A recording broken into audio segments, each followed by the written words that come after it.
Hello बच्चों, चलिए प्रश्न पढ़ते हैं। -1 प्लस आयोटा को ध्रुवीय रूप में रूपांतरित कीजिए। मुख्य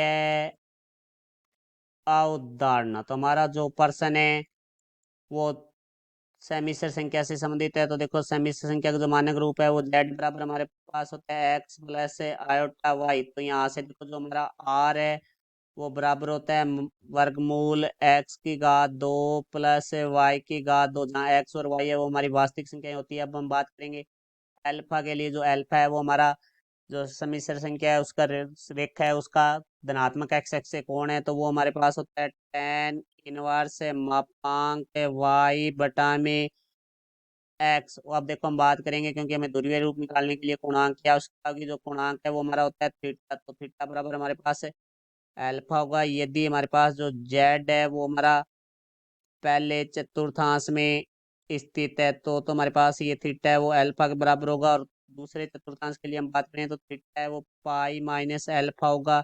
यदि जेड है वो हमारे पास है दूसरे चतुर्थांश में स्थित है, और थीटा बराबर हमारे पास होगा माइनस पाई माइनस अल्फा।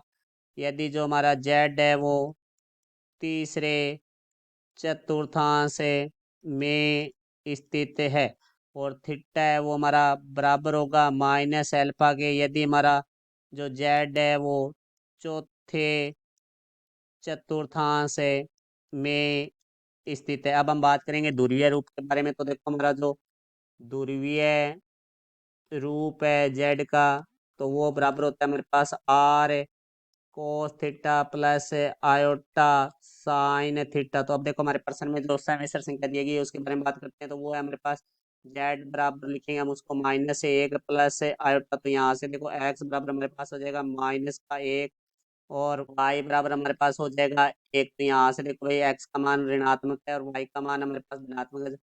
पहला माइनस और दूसरा प्लस हो तो ये हमारा स्थिति है वो दूसरे चतुर्थांश में होती है। इसका अर्थ है कि हमारा जो z है वो दूसरे चतुर्थांश में स्थित है। तो यहाँ से देखो, हम r निकालेंगे। पहले r बराबर हमारे पास मुख्य अवधारणा में हमने लिखा है कि x की घात 2 प्लस y की घात 2 होता है। जो ये मान है वो वर्गमूल में होता है। तो यहाँ देखो, वर्गमूल -1 की घात 2 प्लस 1 की घात 2। तो यहाँ से देखो, r बराबर हमारे पास आ जाएगा वर्गमूल -1 की घात 2 है वो 1 होता है, प्लस 1 की घात 2 है वो 1 होता है।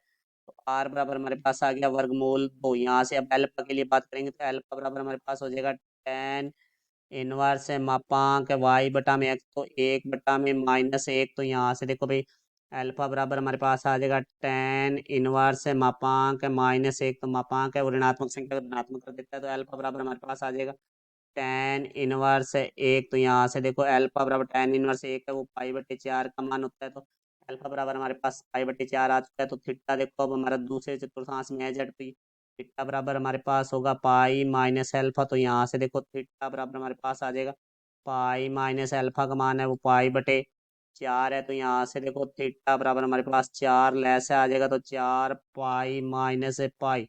तो यहाँ से देखो, थीटा बराबर हमारे पास आ चुका है 3 पाई बटा में 4। तो यहाँ से हम देखो ध्रुवीय रूप लिखेंगे। तो ध्रुवीय रूप जेड बराबर आर का मान है वर्गमूल 2। कोष्टक में हमारे पास कोस थीटा होता है। तो कोस 3 पाई/4 प्लस आयोटा साइन थीटा की जगह हमारे पास आ गया 3 पाई/4। तो ये हमारा ध्रुवीय रूप हुआ। तो ये हमारे प्रश्न का उत्तर हुआ। मैं आशा करता हूँ समझ आया होगा। धन्यवाद।